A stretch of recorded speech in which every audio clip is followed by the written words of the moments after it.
Jumpa lagi Scan bersama Bung Firdaus Ilyas. Iya, berjumpa lagi kita, Bung Meldi Ren. Pemimpin-pemimpin Asia dan juga kalau kita lihat di Rusia gitu ya.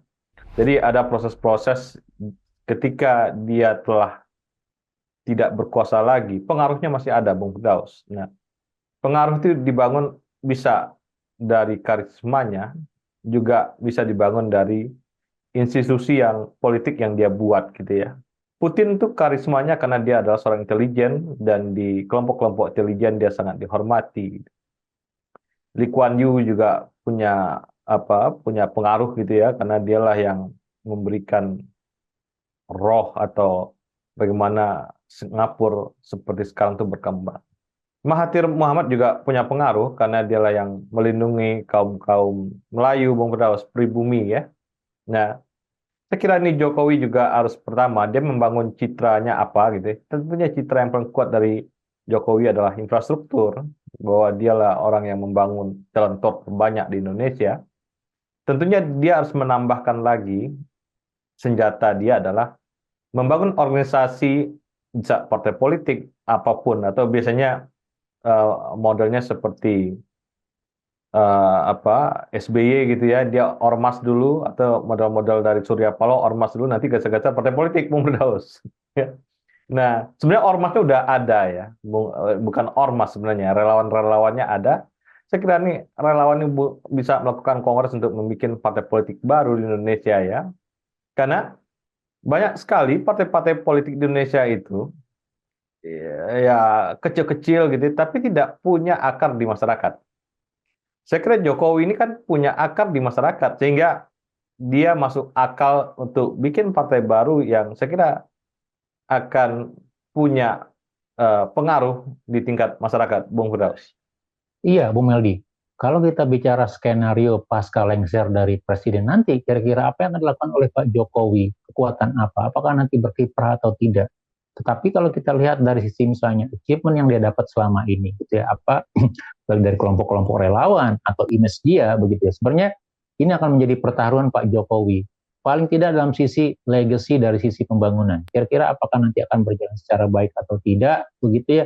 Apakah nanti diendingi dengan gunting pita atau tepuk tangan begitu. Karena salah satu contoh yang menarik sekarang, sebagai contoh kalau kita bicara Bung Mel dikatakan Pak Jokowi ini punya semacam apa ya, semacam personifikasi sebagai bagian dari infrastruktur atau pembangunan begitu. Yang kita lihat apakah nanti contoh yang menjadi pertanyaan publik juga sekarang yang agak ramai adalah kira-kira keberlanjutan IKN misalnya.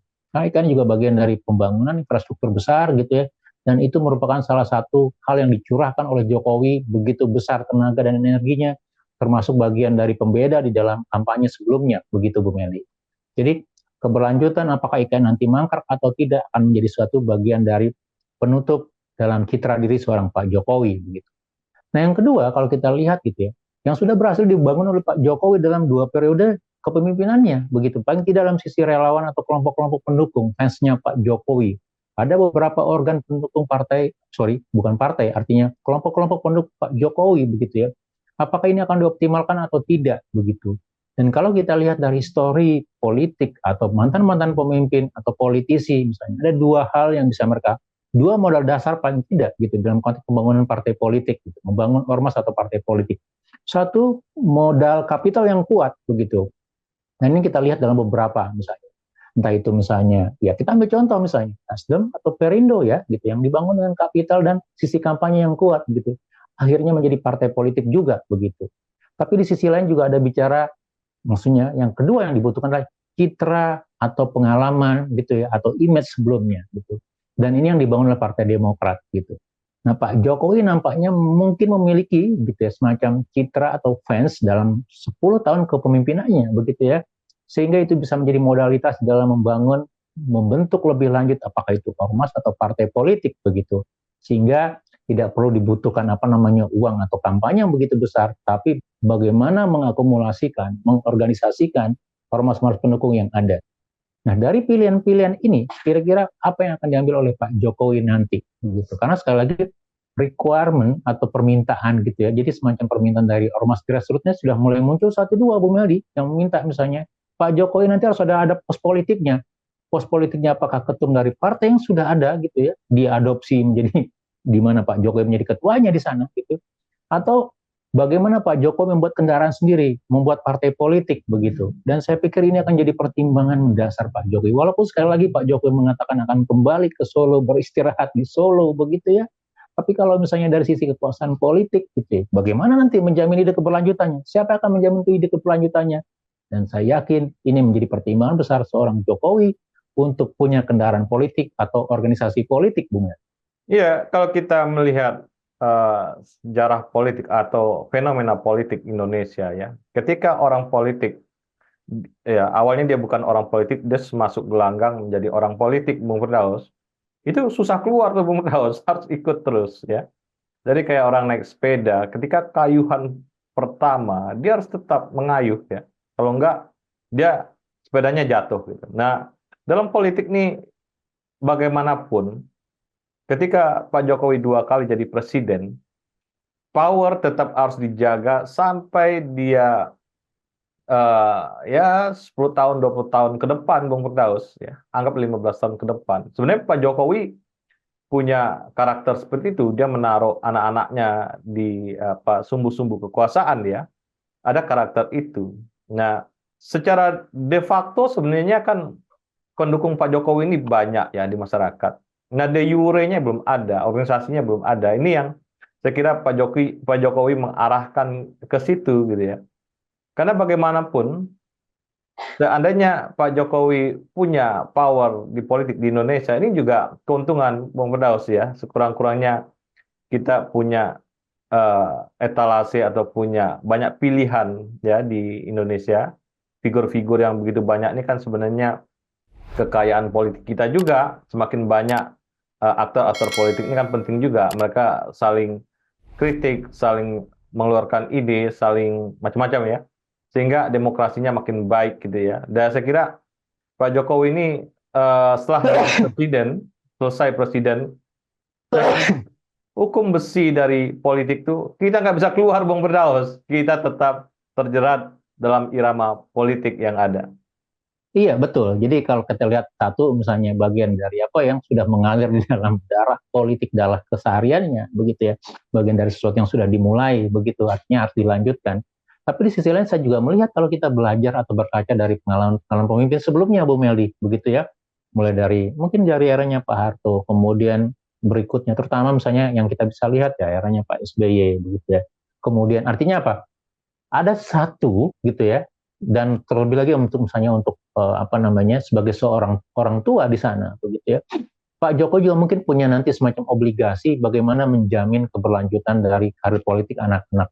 Kalau kita lihat misalnya Gibran, Kaisang gitu ya, yang sudah otomatis termasuk Bobi sebagai mantu maju dalam dunia politik gitu ya, dan kita lihat tanpa keadaan seorang Jokowi mereka mungkin akan memiliki keretanan yang tinggi, Bu Meldi. Gitu. Tidak punya posisi tawar, tidak punya semacam orang kuat atau organisasi kuat di sana, begitu. Dan sebagai seorang bapak, gitu ya, mungkin juga nanti ada peran ibu di sana, begitu. Jadi tolong nih Pak, anak-anak kita, tanda kutip ya, karena saya lihat juga itu terjadi misalnya pada ya mungkin Pak SBY begitu atau yang lain misalnya, gitu eranya Soeharto, begitu ya.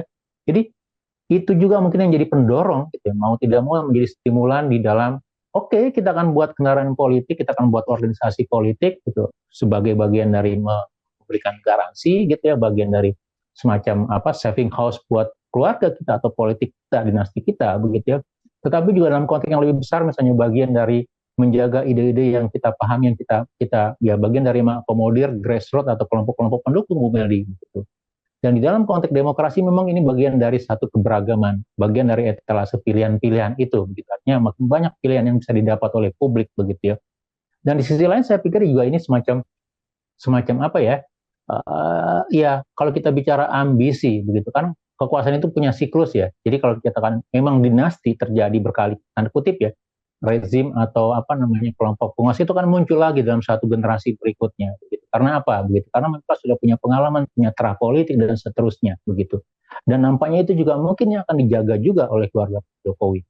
Nah pilihan taktisnya nanti kira-kira seberapa cepat atau seberapa sigap begitu ya, apakah dengan mendirikan partai politik gitu ya, membuat partai politik sendiri, dan kira-kira kalau membuat partai politik warnanya seperti apa. kurang lebih mungkin nasionalisme. Nasionalis itu kira-kira seperti apa? Apa pembedanya dengan yang sudah besar misalnya, seperti Golkar, PDIP, Gerindra, gitu ya, atau Demokrat, gitu. Atau bentuknya yang lain seperti apa? Atau bisa jadi kalau ada beberapa kekuatan partai politik coba mengkooptasi, saya udahlah, misalnya seperti menyelamatkan perusahaan sakit, Bung Meldi ya, gitu ya. Jadi ini ada partai yang agak goyang atau apa gitu, tapi kita butuh penyelamat gitu. Bapak tinggal datang aja begitu ya, kita sudah sediakan semua. Tolong benahi partai politik ini. Saya ambil contoh misalnya mungkin PSI, mungkin P3 Bung Meldi, atau partai yang lain atau yang besar begitu ya. Pak Jokowi dimasukkan sebagai penggerek atau penarik gitu ya, bagian dari reorganisasi atau revisi partai politik dalam jangka panjang, Bung Meldi. Bisa saja itu terjadi begitu. Ada peluang-peluang lain, Bung Firdaus ya, jadi di luar ya pikiran-pikiran lurus gitu ya, pikiran-pikiran yang tidak lurus kan penting juga.